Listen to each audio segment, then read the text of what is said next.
Hello students, in last lecture we have studied the Ubuntu's most popular operating system, that is GUI.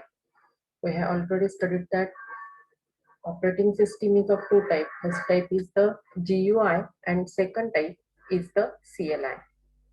GUI is based on the icons. That means by using the icon system, we can by using the icons we can navigate through the various programs. The GUI is called as genome. Now, today let us study about the CLI, that is the command line interface. The command line interface is when user interacts with the computer using the text or commands.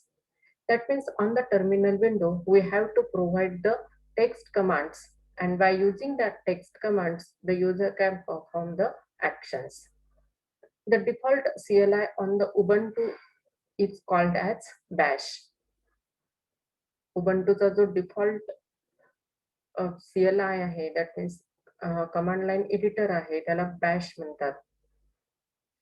It is a command processor that runs in a text window where the user types commands that causes actions, and whatever the different actions we are providing under this terminal, all that actions takes place.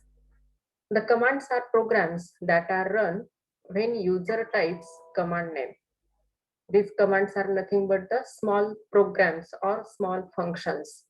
Just like if we type the date, then we can get the output as a date, current date, week date, or whatever it may be. The different command is provided. Depending on that command, we will get the output. There are a number of different commands that user can use. Let's see all the commands. See here, first one is the ls. ls means list directories, and it is used to list various directories in the current drive. Then second one is pwd, that means the print working directory. That means in which current directory you are working, the name of that current directory will be displayed. The next command is who am I. It will display the name of the current user on the terminal. That means whoever may be the operator, that operator's name will be displayed as the output. The next one is ls cpu, that means list cpu. It will print information about your cpu on the terminal. The next command is touch. Touch command creates a new file, and its syntax is touch and file name. Suppose you want to create the file name as student with extension txt.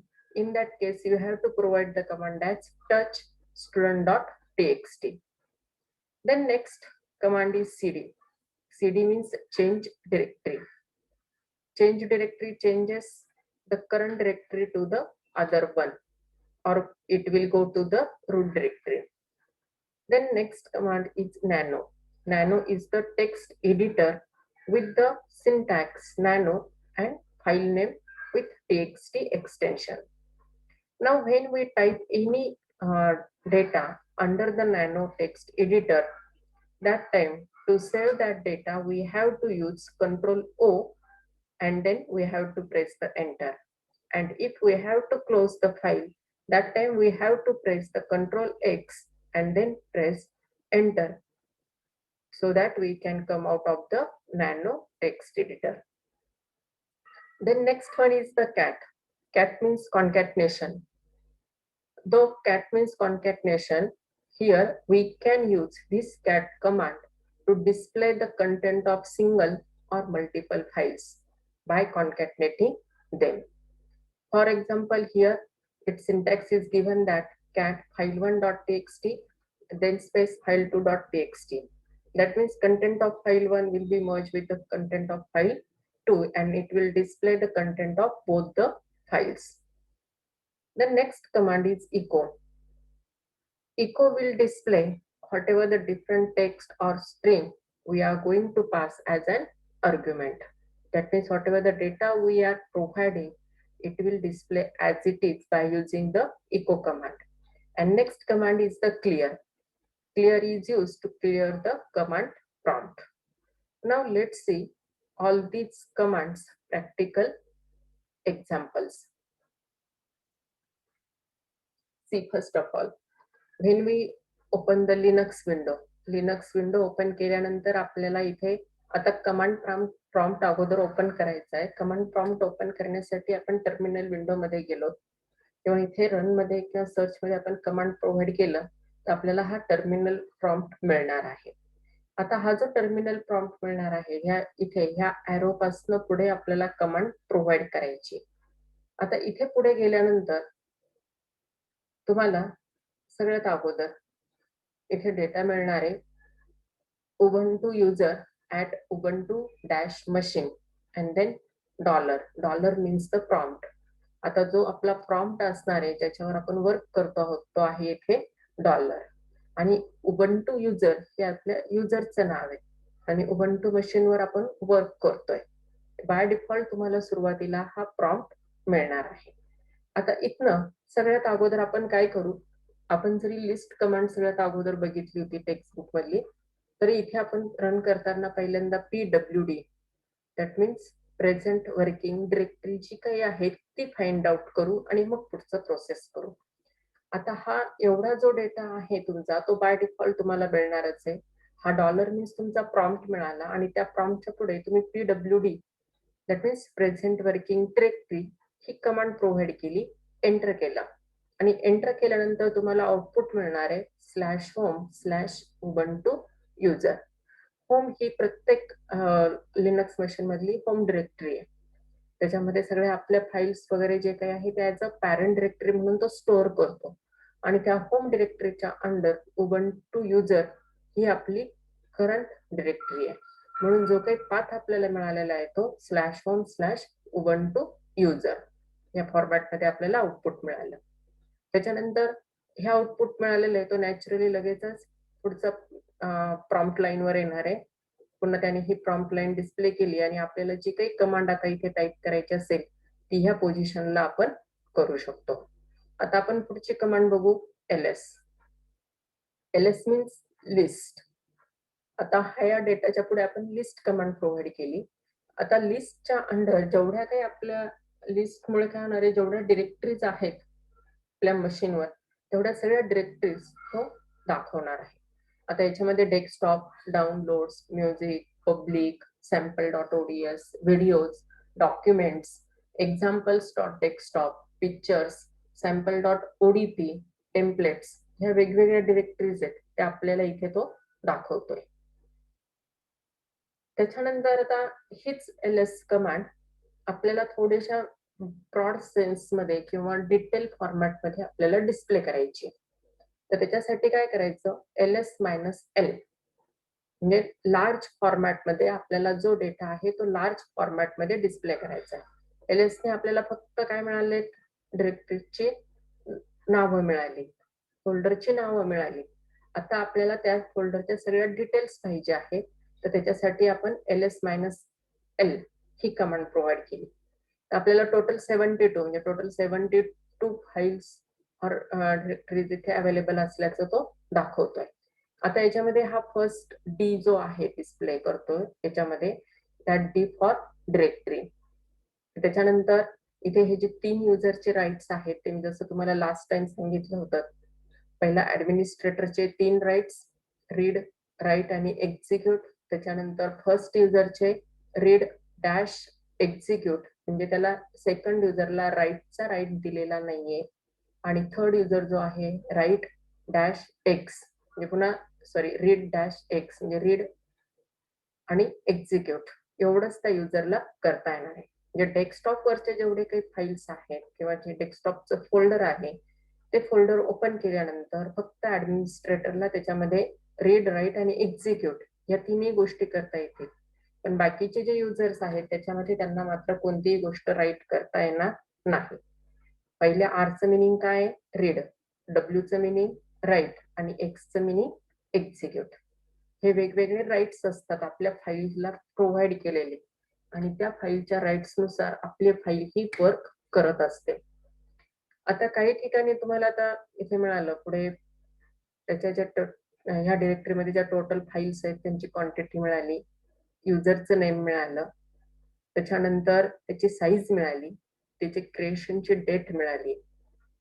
आता इथे dash दिलेला आहे बघा example dot डेस्कटॉपला, कारण ही directory नाहीये, folder नाहीये, ही एक simple file आहे, त्याच्यामुळे तिथे डी एक्सटेन्शन आलेलं नाहीये.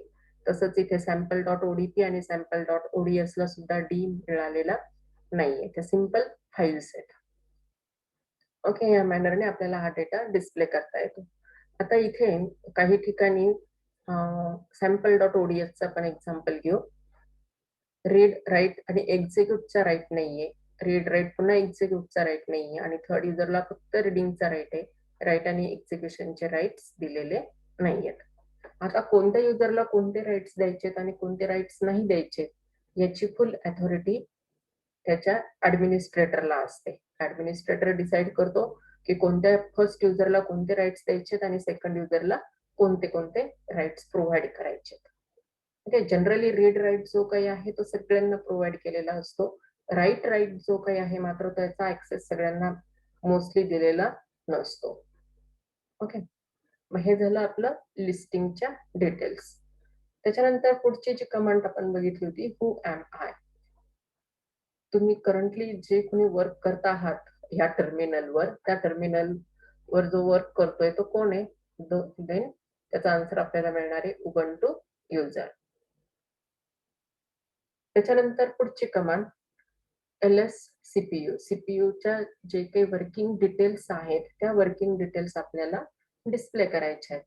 मग त्या डिस्प्ले करण्यासाठी आपण इथे सुडो प्रॉम्प्ट मिळालेला असतो, त्या सुडो प्रॉम्प्टवर ls सीपीयू कमांड प्रोव्हाइड केली. आर्किटेक्चर मिळालं आपल्याला सीपीयूचं x86-64 ची कॅबिनेट, सीपीयूचा mode 32 bit 64 bit, total CPU, online CPU, ह्या सगळे आपल्या ज्या सीपीयूच्या डिटेल्स आहेत त्या सीपीयूच्या डिटेल्स आपल्याला इथे या कमांडने मिळतात.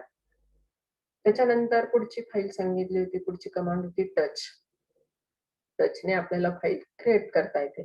इथे टच सॅम्पल फाईल.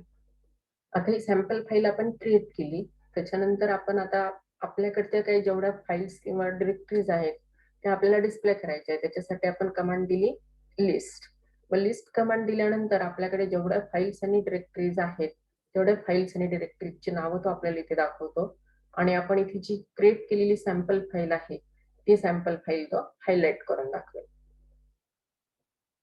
त्याच्यानंतर पुढची command CD. CD means change directory.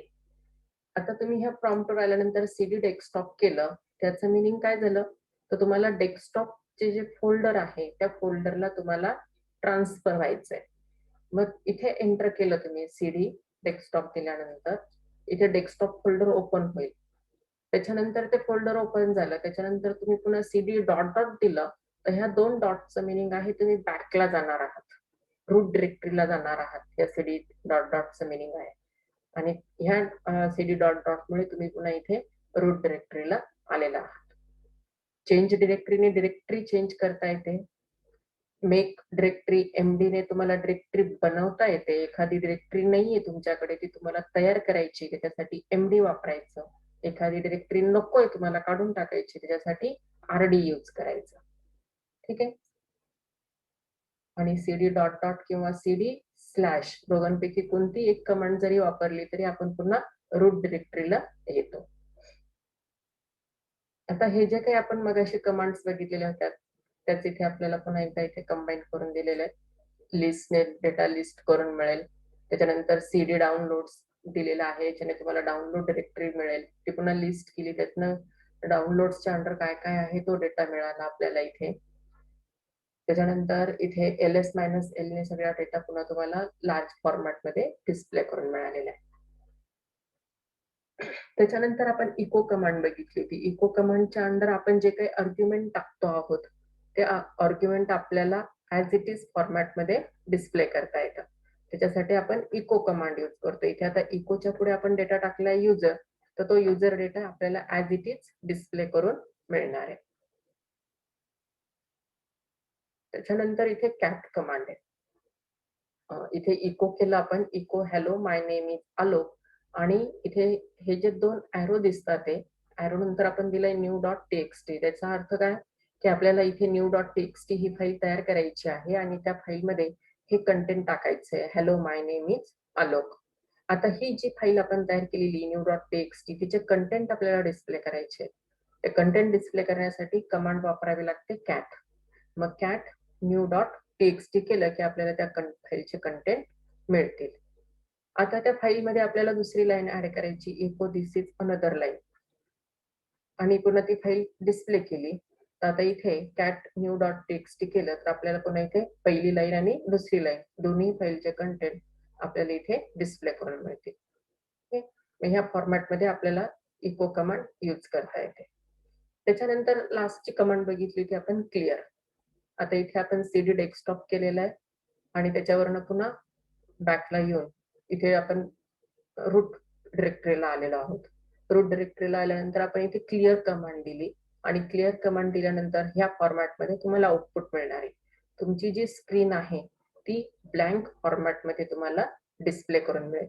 तिथे कोणताही डेटा इथे पुढे तुम्हाला मिळणार नाही, किंवा कितीही कंटेंट्स तुमच्या स्क्रीनवर असतील तरी सुद्धा तुमचा जो प्रॉम्प्ट आहे तो रूट प्रॉम्प्टला तुम्हाला दाखवेल आणि त्याच्यावरचे कंटेंट्स ते डिलीट झालेले असतील. ठीक आहे, मग हे झाले सगळ्या इंटरनल कमांड्स. मग आता ह्या ज्या कमांड्स आपण आता जस्ट बघितल्यात, तर हे एवढ्याच कमांड आहेत. ls pwd whoami ls cpu touch cd nano cat echo आणि क्लिअर. नॅनोचं एक्झाम्पल मी तुम्हाला दाखवलेलं नाहीये कारण तो टेक्स्ट एडिटर डाउनलोड करावा लागेल. ओके, आता आज आपण इथे थांबूया. ह्या कमांड ज्या काही आहेत फक्त तुम्हाला एकदा प्रॅक्टिकल वर्किंग करायचं आहे, बाकी जास्त काही नाहीये.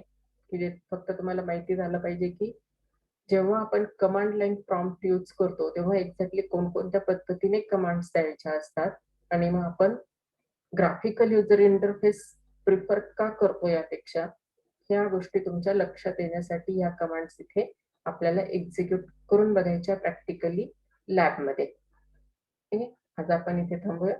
नेक्स्ट लेक्चरमध्ये पुढचा पार्ट बघू.